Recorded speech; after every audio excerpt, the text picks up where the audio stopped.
Después de la curación del hijo del funcionario real, el capítulo 5 de San Juan continúa con otro milagro. Son signos, la primera parte del Evangelio de San Juan se llama así, el Evangelio de los signos, que sirven para demostrar con hechos la divinidad que más tarde el Señor enseñará con palabras. Después de esto, dice San Juan, se celebraba una fiesta de los judíos y Jesús subió a Jerusalén. De acuerdo con su costumbre, Juan ubica temporalmente la escena en el marco de las fiestas judías. Para Benedicto XVI es muy probable que se trate de Pentecostés, porque no está claro cuál de las fiestas es una fiesta de los judíos, aunque algunos dicen que podría ser la misma Pascua. Luego viene, después de la ubicación temporal, la ubicación espacial. Hay en Jerusalén, junto a la Puerta de las Ovejas, una piscina que llaman en hebreo Betesda o Betzata. Esta tiene 5 soportales y allí estaban echados muchos enfermos, ciegos, cojos, paralíticos. Nos imaginamos la escena, típico lugar de recogimiento de enfermos donde pedían limosna. En el siglo XIX se encontraron los vestigios de esta piscina al nororiente de la ciudad, junto a la puerta llamada también Probática, ya que era el sitio por donde ingresaban los animales, entre ellos las ovejas, que se sacrificarían en el templo. Las ovejas se dicen próbata en griego, entonces pueden llamar la piscina probática. Hay quien además ve que por ahí podía estar la casa de la Virgen, que sería pues la oveja más pura, ¿no? Los alrededores de la piscina estaban ocupados por muchos pordioseros que esperaban la curación en aquellas aguas que tenían fama de milagrosas. Jesús entró por esa puerta a Jerusalén, quizá para no llamar la atención, pero también para estar cerca de las personas que más sufrían. Y de inmediato, su afán de almas le llevó a obrar el bien. Dice San Juan que estaba también allí un hombre que llevaba 38 años enfermo. Podemos imaginarnos la gravedad de la situación, el peso que aquel pobre paralítico llevaba en su vida por esa incapacidad que le había acompañado desde pequeño. Pero quizá lo que más le dolería podía ser esa soledad en la que los demás le habían dejado, es lo que se entiende de la lectura del Santo Evangelio. De repente, desde el suelo en que estaba tirado, vio a aquel hombre majestuoso que se dirigía hacia él, mientras escuchaba el recuento sobre lo prolongado de su situación. Jesús, al verlo echado, y sabiendo que ya llevaba mucho tiempo, le dice: ¿quieres quedar sano? Quizá en un primer momento el paralítico sintió deseos de responder mal, pero ya sabía que parte de su estado exigía tratar bien a los transeúntes para no perder la posible limosna. Así que le hizo un breve resumen de su historia, que cada jornada relataba a todo aquel que pasaba cerca por entre tanto mendigo. Y esa respuesta nos servirá para nuestro diálogo con Dios. El enfermo le contestó: Señor, no tengo a nadie que me meta en la piscina cuando se remueve el agua. Para cuando llego yo, otro se me ha adelantado. Entonces la palabra como central de su petición: no tengo a nadie. Son palabras que nos deben golpear con frecuencia en nuestro diálogo con el Señor. Pensemos cuántos paralíticos del alma tenemos a nuestro alrededor, esperando la ocasión propicia para acercarse a Dios. ¿Y cuántos de ellos no encuentran quien les señale el camino? Una persona que les dé ejemplo, que los acompañe en ese proceso de aproximación a la fuente de agua viva, que es el corazón de Jesús. San José María comentaba esta escena con frecuencia y, por ejemplo, en una homilía en Amar a la Iglesia dice: piensan con frecuencia los hombres que nada les impide prescindir de Dios, se engañan. Aunque no lo sepan, yacen como el paralítico de la piscina probática, incapaces de moverse hacia las aguas que salvan, hacia la doctrina que pone alegría en el alma. La culpa es tantas veces de los cristianos. Esas personas podrían repetir, hominem non habeo, no tengo ni siquiera uno que me ayude. Señor, no tengo a nadie. Hominem non habeo. Comprometámonos con el Señor en este momento de nuestro diálogo con Él. Sin creernos mejores que nadie, pensemos que la amistad con Jesucristo, la doctrina clara sobre su misericordia para todos, es un tesoro que debemos compartir con los demás. Sigue diciendo San José María, todo cristiano debe ser apóstol, porque Dios, que no necesita a nadie, sin embargo, nos necesita. Cuenta con nosotros para que nos dediquemos a propagar su doctrina salvadora. Que no haya ningún paralítico que diga, no tengo a alguien que me invite, no tengo a alguien que me lleve, no tengo a alguien que me muestre. Miremos en este momento a qué persona en concreto podríamos acercarnos, como hizo Jesús con el paralítico, para llevarle a la salud espiritual que proviene de Dios. El maestro, aun sabiendo las consecuencias difíciles que conllevaría su acción, procedió como ese hombre que el paralítico había esperado durante toda su vida.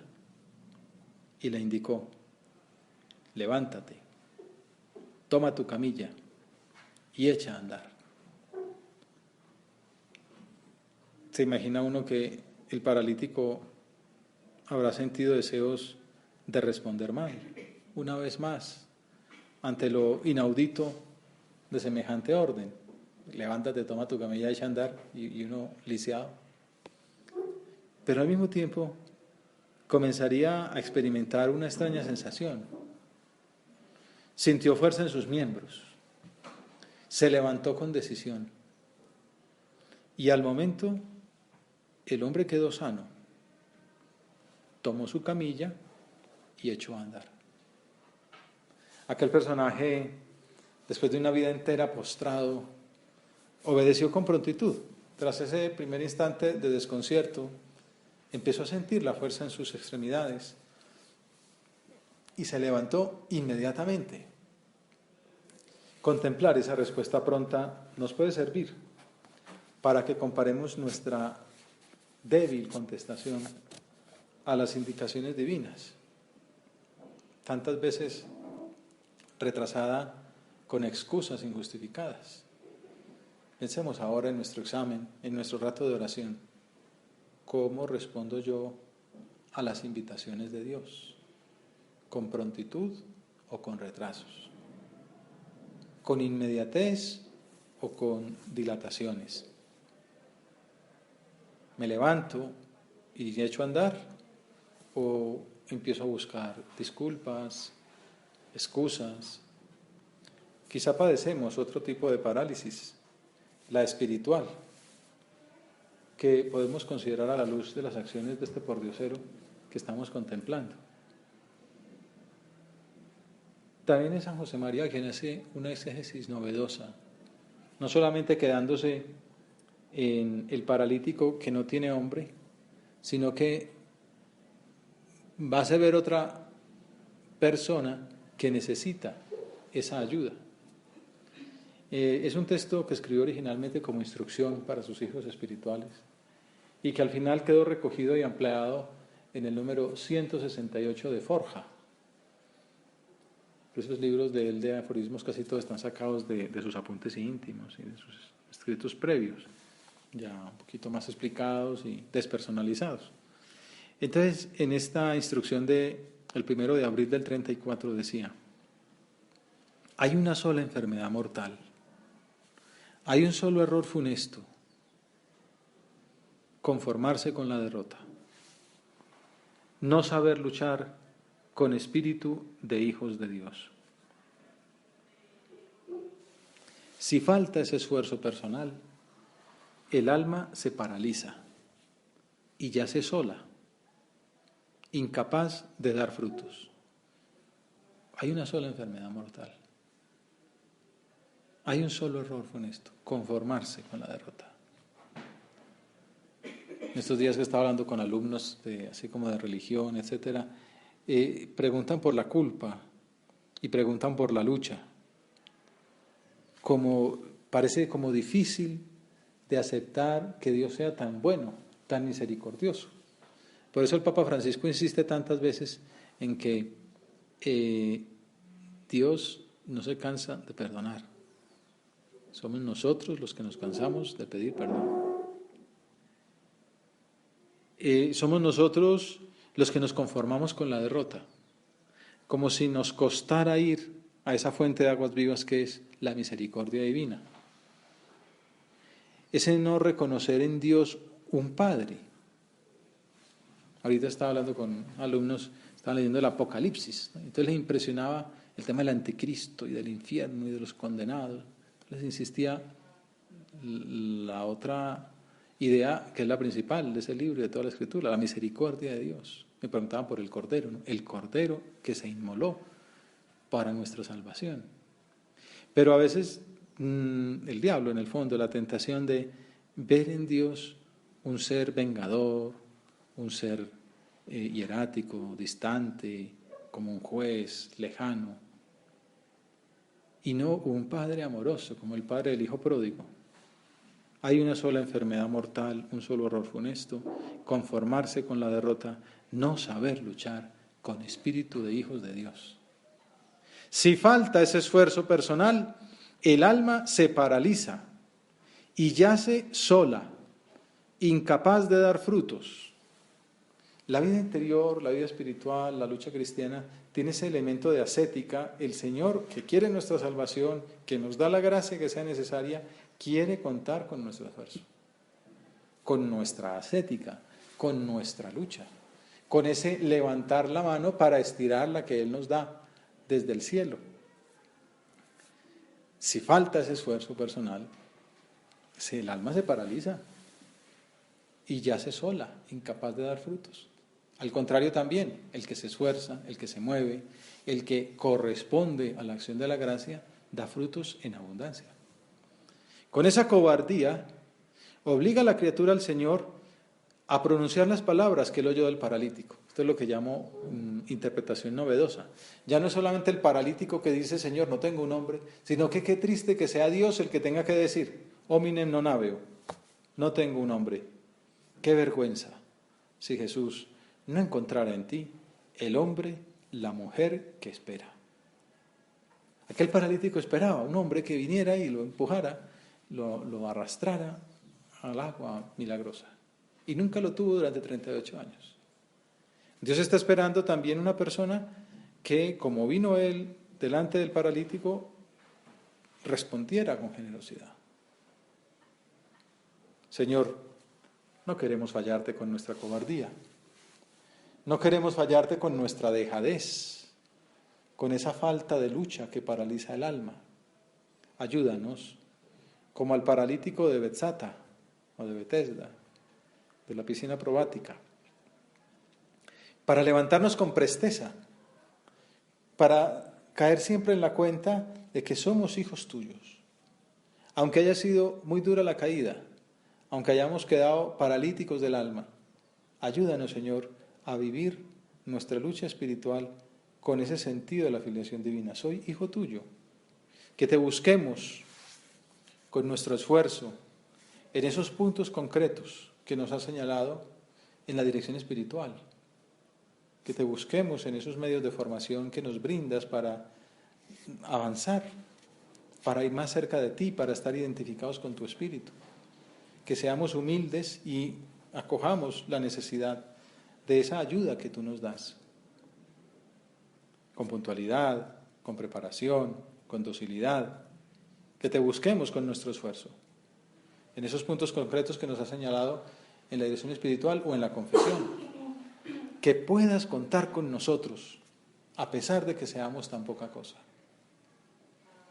Hoy celebramos el aniversario de la ordenación de San José María. Decíamos en la homilía ¿Cuánto hizo Dios con una respuesta generosa de un muchacho? Un muchacho de la periferia española. Aquí estamos, hijos de su espíritu. No se puede subvalorar la respuesta positiva de un hijo de Dios. De que tú y yo nos portemos como Dios quiere, no lo olvides, dependen muchas cosas grandes, dirán también en Surco. Parece que no, que nadie se da cuenta, parece que tampoco tiene mucha trascendencia, o es una labor pues minúscula, ¿no? Una cosa es uno estar preparando la venida del Papa al país, que estar preparando pues la entrada de un muchacho a la universidad, pues. Pero no, detrás de lo que uno esté haciendo, por pequeño que pueda parecer, hay mucho en juego. Mucho. De que tú y yo nos portemos como Dios quiere, dependen muchas cosas grandes. El relato continúa con la discusión sobre el sábado y la naturaleza de Jesús. Aquel día era sábado y los judíos dijeron al hombre que había quedado sano: hoy es sábado, no se puede llevar la camilla. O sea, un hombre que acaba de curarse de 38 años de parálisis y estos vienen con la ley, ¿no? El Papa Francisco insiste mucho en eso de los doctores de la ley, que están más pegados, le dan más importancia al canon, al código, que a la caridad, que a la persona. Y dice que todos tenemos un poco de doctores de la ley, ¿no? Como que siempre estamos olvidando la persona. Estos no se alegran con que se haya curado, sino que se preocupan porque no se cumplió un mandato y en el fondo, porque tienen celos de que aquel milagroso Mesías les está quitando protagonismo. La soberbia puede llevar a acciones tan bajas como esa.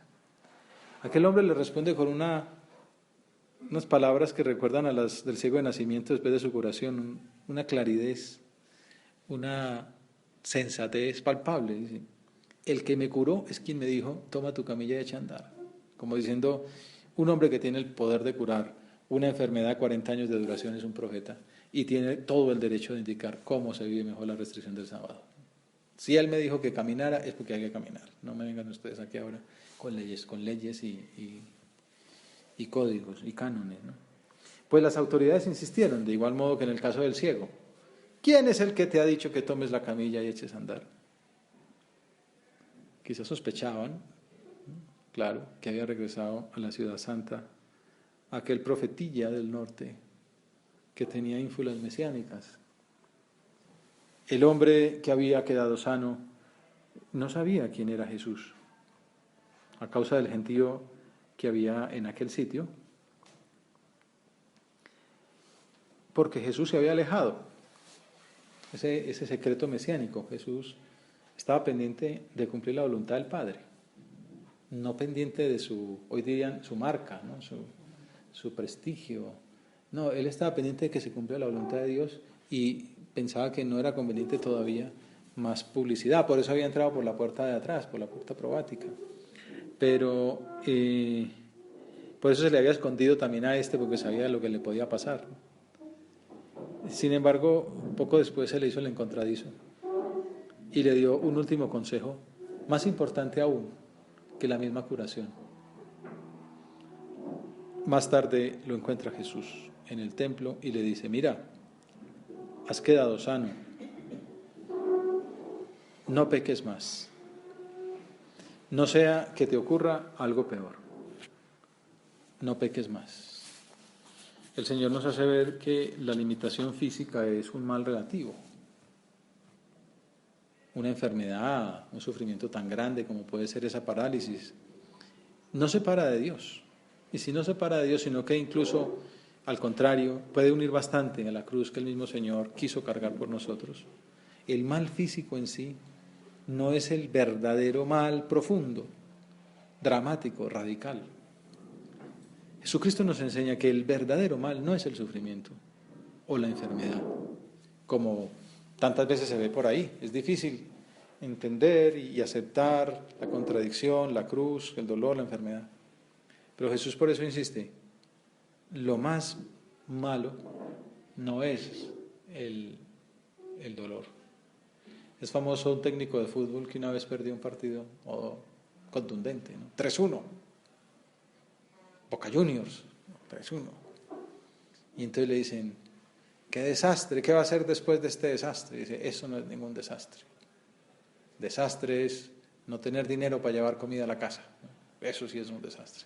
Bueno, tampoco eso es un desastre porque seguramente alguien te ayuda, hay caridad fraterna. El verdadero desastre es la ofensa a Dios. Por eso Jesús le dice a este hombre al que acaba de curar de 38 años de parálisis, vete y en adelante no peques más, no sea que te ocurra algo peor. El pecado es la auténtica parálisis espiritual, por eso se considera en Cuaresma este pasaje del Evangelio. Como enseña el Catecismo, el pecado se divide en dos, mortal y venial. El pecado mortal, aquel que tiene materia grave, plena advertencia, pleno consentimiento, es la auténtica parálisis, ¿no? El pecado mortal, dice el Catecismo, destruye la caridad en el corazón del hombre por una infracción grave de la ley de Dios. Pues también se llama mortal o grave, porque destruye, mata la caridad en el corazón. Se rompe la comunión con el Padre, se mata el amor de Dios en nuestra vida. Aparta al hombre de Dios, que es su fin último y su bienaventuranza, prefiriendo un bien inferior. Por eso dice la teología tradicional, aversio a Deo et conversio ad creaturas. Aversión a Dios.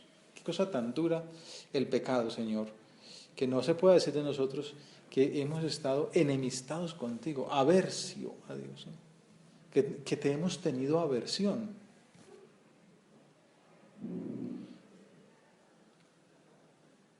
Conversión a las criaturas. De hecho, la Cuaresma nos habla de conversión a Dios y aversión a las criaturas. Por eso nos invitan al espíritu de penitencia, a la abstinencia, al ayuno, al sacrificio, a la caridad, a la limosna, a la oración, para levantar el corazón, para convertirnos a Dios. El pecado mortal destruye la caridad en el corazón del hombre. El pecado venial, concluye el Catecismo, deja subsistir la caridad, aunque la ofende y la hiere. O sea, no es una falta de ortografía, no es una cosa pequeña, no es algo, tampoco pasa nada. Sí pasa, ofende la caridad, hiere la caridad. Es como si uno dijera una relación de amor, pues no me clavó una puñalada, solo me dio un golpe. Pues ahí no hay amor, ¿no? Ahí no hay amor. Hay una ofensa, hay una herida. Señor, que no te ofendamos más. Como al paralítico de Jerusalén, tú nos sacas de esa postración del pecado por medio del sacramento de la alegría, que es la reconciliación. Es necesario, decía el actual prelado del Opus Dei, mostrar la grandeza del amor de Dios. Es necesario mostrar la grandeza del amor de Dios, que nos espera siempre con los brazos abiertos, que nos sale al encuentro. No solamente nos espera, sino que viene para levantarnos, para purificarnos, para fortalecernos, para darnos además la seguridad de su perdón mediante las palabras del confesor. Por eso es que la Cuaresma, en el tiempo en que se consideran estas escenas del Evangelio, es un llamado a la penitencia, un llamado a la reconciliación. Y se nota la eficacia de la oración de la Iglesia por la conversión de sus hijos. Son muchas las almas que pasan por el confesionario en estas semanas. Y en esa iniciativa del Papa, las 24 horas para el Señor, alrededor del 25 de marzo, me decía un confesor, se notaba la gracia. Decía por ahí una persona, no me confesaba desde la primera comunión. Y no fue la única. Gente que siente esa llamada de Dios, ese regreso a la casa del Padre. Otro que no se confiesa desde el matrimonio. Recuerdo que recién elegido Francisco se hizo famoso ese testimonio en muchas personas, muy común. Gente que decía décadas lejos de Dios Y ahora hablarnos de la misericordia, pues nos ha llevado a la casa del Padre, y qué alegría poderse poner de acuerdo, poderse poner en comunión, poder pedir perdón, recibir la misericordia del Señor en el sacramento de la penitencia. Por eso San José María llamaba al sacramento del perdón el sacramento de la alegría. El sacramento de la alegría. La alegría que surge del corazón de quien se sabe liberado del mal y personalmente amado por Dios. Sacramento de la alegría. El 25 de marzo se considera pues la fiesta de la encarnación del Señor, y se lee ese pasaje del Evangelio en que el ángel saluda a María. Jaire, que jaritomene. Jaire, alégrate María, llena de estás de gracia. Alégrate. Benedicto XVI dice que es como que la primera palabra del Nuevo Testamento fuera alégrate.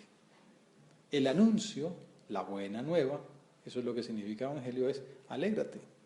El anuncio cristiano es un anuncio de alegría. Por eso Francisco, su primera encíclica la llama así.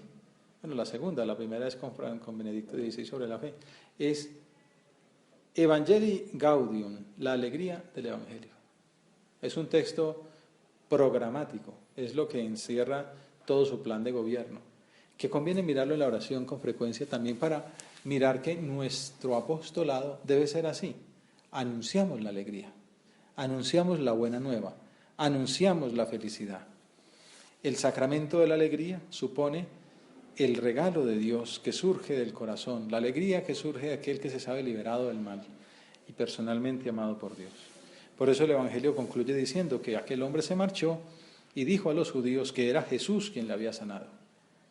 Dio testimonio de la verdad, sin saber que aquellas palabras acarreaban dificultades para el Señor.